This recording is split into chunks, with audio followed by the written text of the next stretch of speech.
Hello guys, আমি শুভঙ্কর চলে এসেছি তোমাদের জন্য অভিনয়ের নতুন বিষয় নিয়ে, নতুন সাবজেক্ট নিয়ে। আজকে তোমাদের জন্য যেটা বলবো সেটা হলো, প্রথমত বলি যে যারা নিয়মিত আমার চ্যানেলের ভিডিওগুলো ফলো করো তাদের জন্য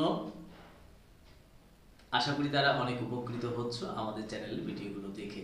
এখান থেকে কিন্তু ঘরে বসেই মনে করলে তুমি কিন্তু অভিনয় শিখতে পারবে।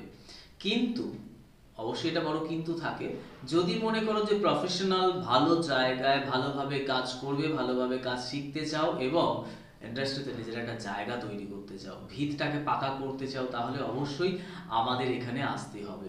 এসে হাতে ধরে অভিনয় কিন্তু শিখতে হবে। মানে আমরা কিন্তু সবাই কাঁধে কাঁধ মিলিয়ে চলতে ভালোবাসি। কাঁধে কাঁধ মিলিয়ে না চললে, হাতে হাত রেখে না চললে, একসঙ্গে একজোট বেঁধে যদি না চলতে পারো তাহলে কিন্তু কখনোই কোনো ভালো কাজ হয় না। তাই আমাদের সবাইকে চেষ্টা করতে হবে যে একসঙ্গে কিভাবে ভালোভাবে কাজ করতে পারবো, এই প্রসেসটাকেই আগে তোমাদেরকে শিখতে হবে। অভিনয়ে তোমরা কিন্তু বারবার ঠকে যাচ্ছ। এই ঠকার গল্প নিয়ে আজকে তোমাদের কয়েকটা কথা বলি। শোনো বন্ধুরা, যেটা বলার বিষয় সেটা হচ্ছে, যারা নতুন টিনেজার, যারা ওই পড়াশোনা করছো, করতে করতে হঠাৎ করে মনে হচ্ছে যে তোমরাও অভিনয় করবে, জিৎ, দেব, অঙ্কুশ এদের মতো সুপারস্টার হিরো হয়ে যাবে। মানে আমি বলিউডের কথাই, মানে টলিউডের কথা বলছি, বলিউড ছাড়লাম।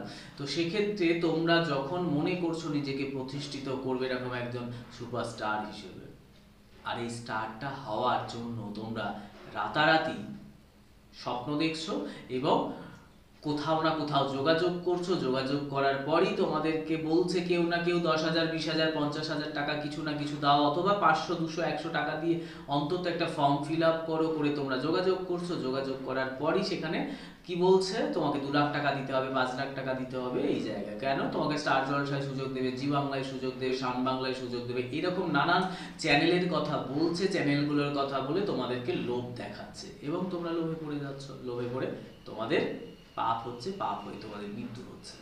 মানে ব্যাপারটা একটু অন্যরকম ভাবে হেয়ালি করে বললাম যদিও, কিন্তু বিষয়টা ভেবে দেখো একটু।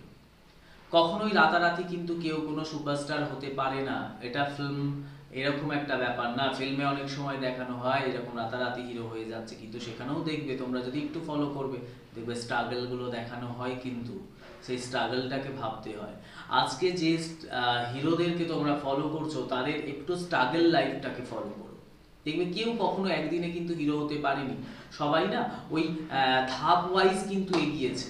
ছোট থেকেই বড় হতে হয়, সেটা তোমায় মাথায় রাখতে হবে।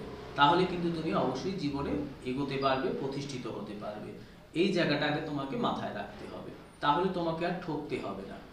আগে তোমাকে অভিনয়ের ভিতটা পাকা করতে হবে। যে কোনো একটা ভালো ইনস্টিটিউট থেকে তোমাকে অভিনয়টা শিখতে হবে। শেখার পর তোমাকে এগোতে হবে, তাহলে দেখবে তুমি অবশ্যই এগোতে পারবে। তোমাকে একটা জোনে এগোতে হবে, তবে তুমি কিন্তু যেতে পারবে সেই জায়গায়। এটা সবসময় হওয়াটা উচিত। না হলে কিন্তু তুমি নিজের জীবনে কখনোই প্রতিষ্ঠিত হতে পারবে না। বারবার ঠকবে এবং ঠকে তখন ওই আঙুর ফল টক হয়ে যাবে। তো নিজে এই ভুলটা করো না, এটা খেয়াল রেখো। যাই হোক, আমি নেক্সট ভিডিওর নতুন একটা টিপস নিয়ে আসছি তোমাদের।